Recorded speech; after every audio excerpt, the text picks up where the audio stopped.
Bonjour, c'est Gorky de la team Bradva.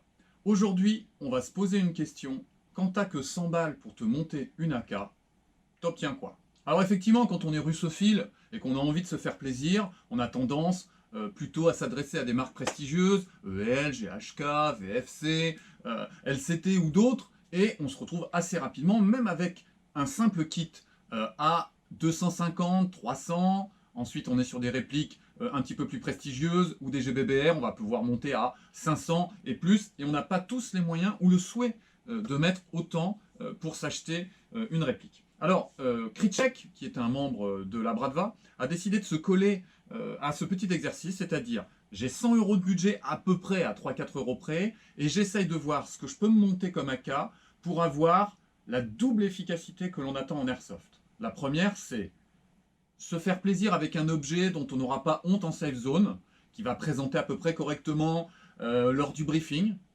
La deuxième efficacité, avoir un lanceur qui permette de projeter une bille suffisamment loin, suffisamment vite et qui soit suffisamment lourde pour disperser à l'impact une énergie cinétique qui permette aux joueurs d'en face de se signaler facilement sans se demander s'il a été touché ou pas touché. Bien.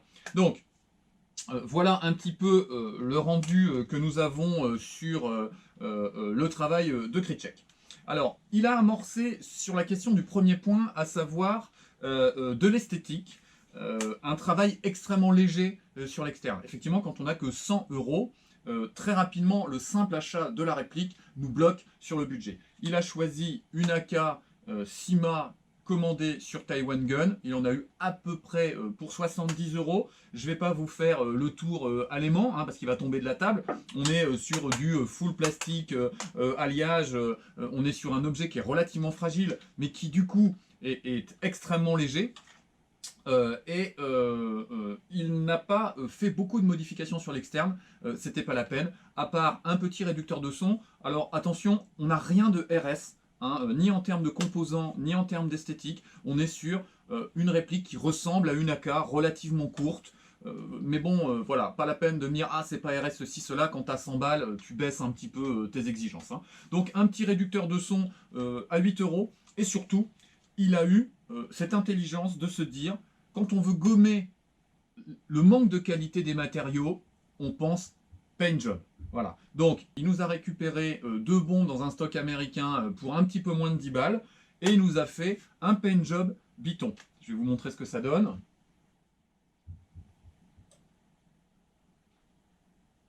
Voilà. Alors, on aime ou on n'aime pas les paint jobs. Disons que lorsqu'effectivement on est sur une belle réplique en acier, on va avoir tendance à hésiter à faire un paint job. Encore que, franchement, c'est encore une fois chacun son esthétique, chacun son plaisir. Petite anecdote, moi j'ai 3 fils, il y en a un qui est remonté tout à l'heure en disant « Ah papa, il y a une réplique en bas, elle est trop badass, etc. Est-ce qu'elle est à toi et tout machin ?» Je fais « Bah attends, laquelle? Laquelle ?»« Oui, celle avec son camo. » À lui, voilà, parmi toutes les répliques qu'il y a ici dans la maison, il y en a une qui lui a tapé dans l'œil, c'est celle-là. Et effectivement, à quelques mètres, franchement, impossible de savoir dans quel matériau elle est faite, et c'est effectivement un bon petit coup d'esthétique et une bonne petite réflexion que nous a fait Kricek sur la question. Je trouve ça assez réussi. Bien. Alors, ensuite, au niveau de l'interne, on n'avait pas un gros budget non plus pour l'interne, donc il a laissé la réplique en l'état. Ce qu'il a fait, c'est il a recablé avec du câble de récup et il a passé la réplique en DIN. Voilà. Il a refait le câblage et il nous a posé une connectique DIN pour qu'on puisse la jouer avec une LiPo. Là, c'est une 7.4, une 1100 mAh. L'idée de la LiPo et des contacteurs DIN, c'est de favoriser la réactivité de cette réplique, qui n'est quand même pas exceptionnelle de ce point de vue-là. Donc sur la Gearbox, il n'a fait que du calage, du rechimage et un petit peu de nettoyage. On n'a rien touché, pas les moyens. Et il a posé un joint guarder. Alors le joint guarder à 5 balles. Et il a changé le ressort de la Gearbox pour un SP90, histoire de la descendre à 350 fps. Effectivement, dans le cahier des charges, il y avait pouvoir la jouer en full et en semi, à une puissance qui ne risque pas de l'endommager. Alors on aurait pu faire une démonstration à la 11.1 en la poussant à 380 fps. Alors si c'est pour l'exploser au bout de 5 jours, c'est pas la peine. Là, on est sur une puissance modérée, on est sur une batterie raisonnable, histoire d'avoir un objet relativement fiable. Donc, on a très peu de modifications en interne, très peu de modifications en externe, et on est, je vous l'ai dit, je vous remettrai sur l'écran, aux alentours de 104 € pour l'ensemble. Alors, on va la passer à l'épreuve du feu, on va l'emmener sur le terrain, un petit test chronie, un petit passage sur le pas de tir, et on revient jusqu'ici.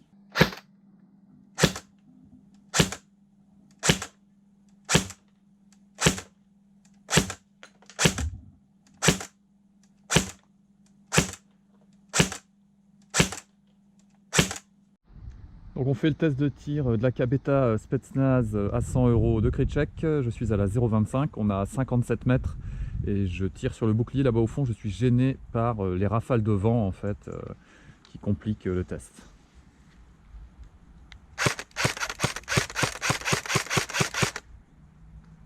Touché, mais je dois corriger le vent. Touché. Touché. Touché. Une petite rafale.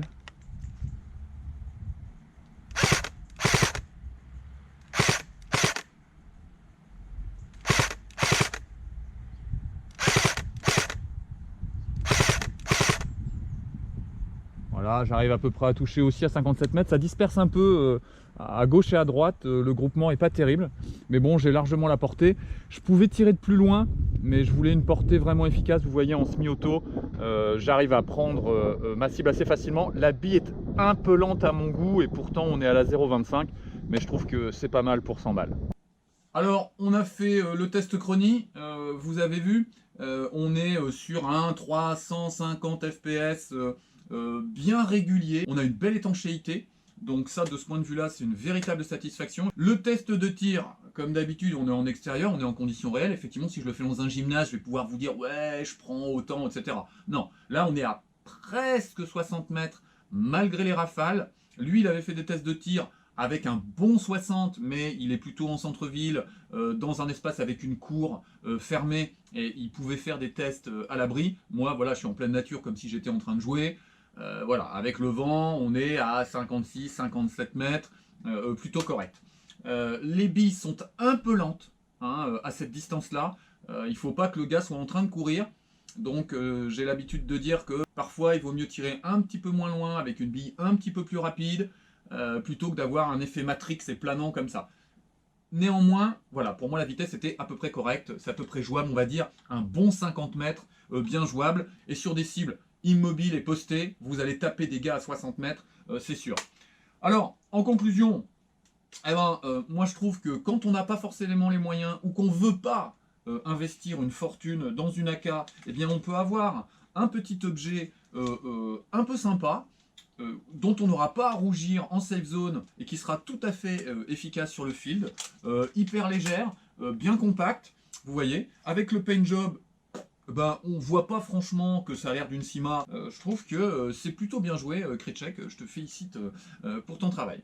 Voilà, bien écoutez, cette petite revue rapide est terminée. Si elle vous a plu, n'hésitez pas à liker, si ça vous a pas plu, à disliker. Comme d'habitude, je compte sur vos commentaires. Moi, j'apprécie qu'on échange et qu'on partage. J'ai plein de choses à apprendre de vous. C'est important quand on est dans une communauté et qu'on milite pour un sport pratiqué de manière intelligente et responsable, de partager des commentaires bienveillants qui nous fassent tous progresser. Écoutez, je vous souhaite de bonnes vacances pour ceux qui sont en vacances, un bon courage pour le travail pour les autres, et on se revoit à la prochaine revue. Allez, au revoir!